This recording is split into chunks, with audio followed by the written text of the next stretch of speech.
Então nós estamos trabalhando para conhecer essa doença e contribuir com a sociedade internacional, uma vez que a OMS orientou que nós devemos testar. Olá, tudo bem? Esse é o 15 Minutos, podcast da Gazeta do Povo. Hoje a gente vai falar sobre a importância dos testes contra o coronavírus e por que o Brasil não consegue colocar em prática a estratégia de testes em massa, ou seja, testar ainda mais pessoas para saber mais informações sobre a doença.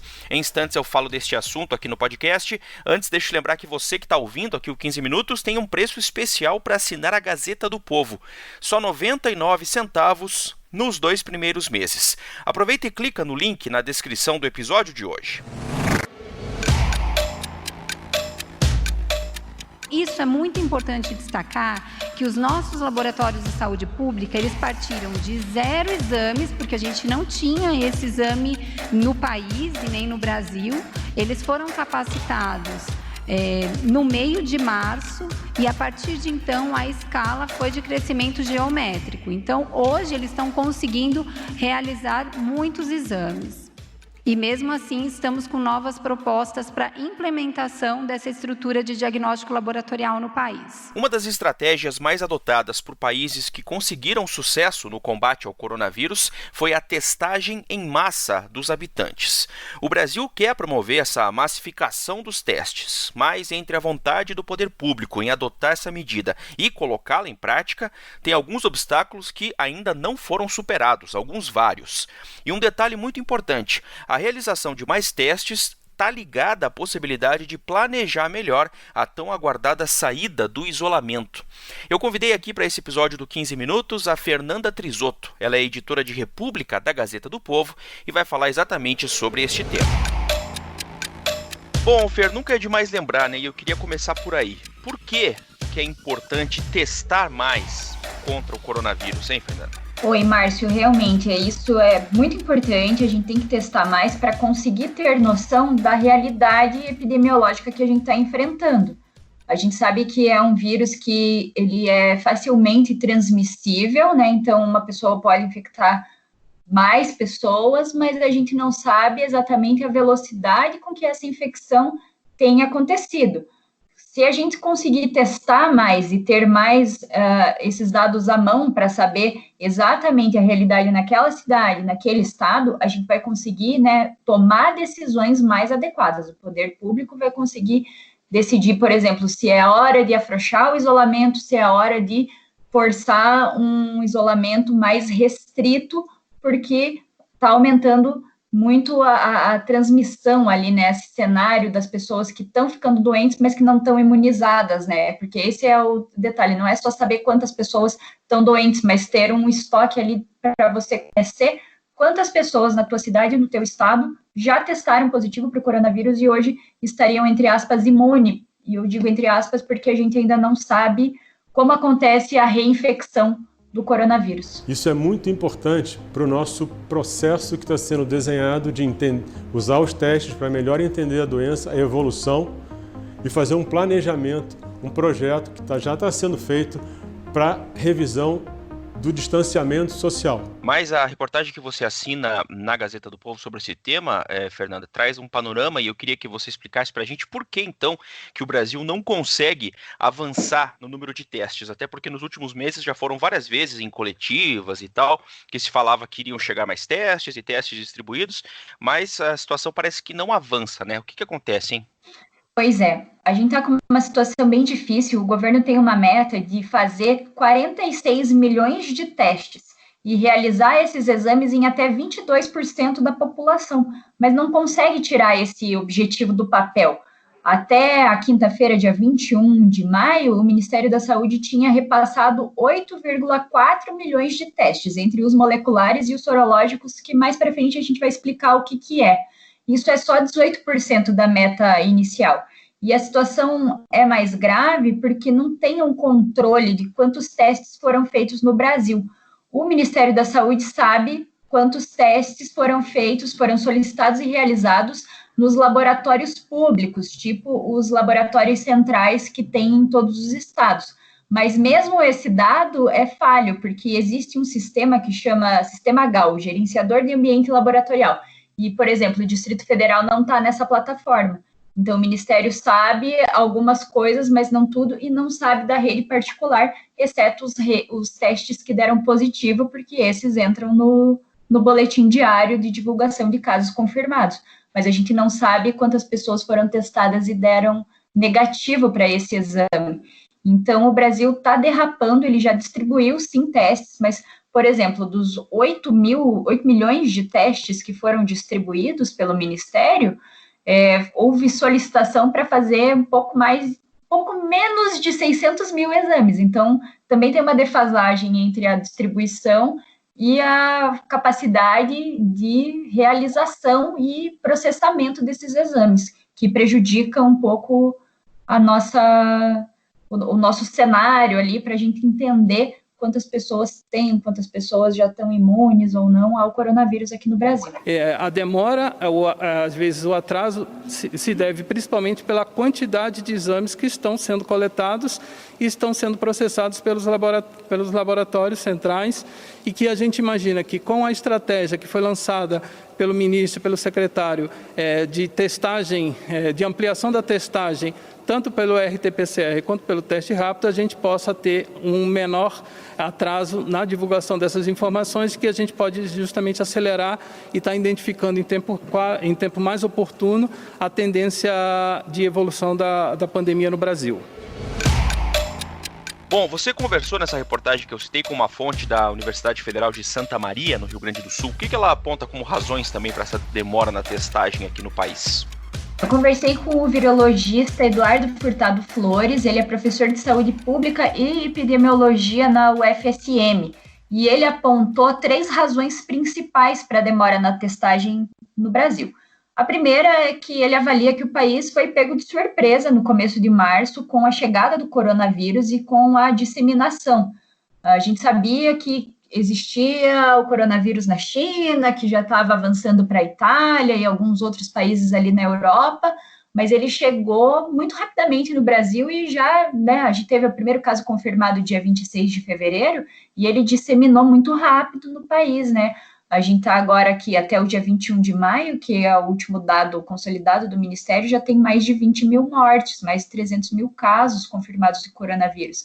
Então, um curto intervalo de tempo, o país ali está penando muito, Por exemplo, o número de casos, a gente já superou Itália, Espanha, países que foram epicentro, embora a nossa população seja maior, mas a gente passou muito rápido deles, Márcio? Além disso, o virologista me falou que também aponta ali a falta de coordenação das autoridades sanitárias para começarem a fazer esses testes. Então, ficou ali o Ministério da Saúde desde março dizendo que ia distribuir 22 milhões de testes, mas a gente chega em maio e só tem 8 milhões distribuídos, então falta, sim, uma coordenação, o papel da gestão pública, E também faltaram insumos.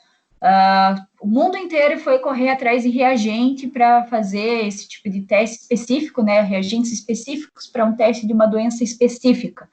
A gente não produz, a gente não tinha esse tipo de produção aqui no Brasil, começou a ter depois que a epidemia já tinha chegado no país, e a gente demorou para comprar no mercado externo, essas coisas foram acabando, foram faltando e tudo mais.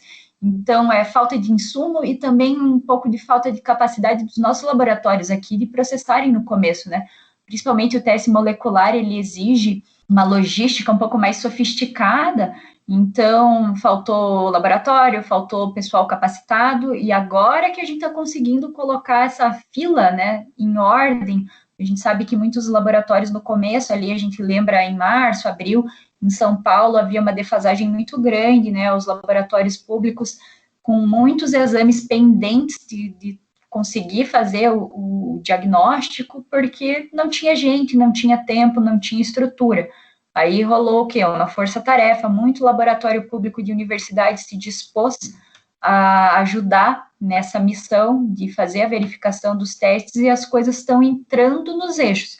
Mas o que o Eduardo me disse é que, com o tempo, a tendência é que essa testagem fique menos defasada. Não necessariamente ótima, mas menos defasada do que está hoje. Esses insumos que eu apresentei, eles são destinados para o teste molecular, que o programa anunciado se chama Confirma Covid. O Testa Brasil é o programa vinculado ao uso de teste sorológico pelo método imunocromatográfico, também conhecido como teste rápido. Bom, a gente falou que ia explicar aqui os testes diferentes para as informações também distintas, né? Quais são, então, exatamente esses testes, hein, Fer? Então, a gente tem 2 testes principais, né? O molecular, que é o chamado RT-PCR, e esse é o teste ouro. É o teste padrão no mundo, classificado pela OMS, o padrão para detecção da doença. Esse é o teste que você pega uma amostra de material colhido ou no nariz ou na garganta do paciente e ele dá o diagnóstico se essa pessoa está infectada ou não com coronavírus. Então, positivo está com coronavírus, negativo não está. O Eduardo me explicou que esse teste é muito importante para controlar o isolamento. Porque nesse caso, né, quando as pessoas dão positivo, você vai chegar para essa pessoa que testou no teste RT-PCR positivo e vai falar, você vai ter que ficar isolada por X dias para não transmitir o vírus porque você está contaminada. E o outro teste que a gente tem é o sorológico, que é o teste de sangue. Daí isso pode ser tanto um teste que vai para o laboratório, quanto aqueles testes rápidos, que é só com a gotinha do sangue que você pode fazer na farmácia. Esses testes sorológicos detectam se tem anticorpos no paciente. Então, são 2 anticorpos, IgG e IgM.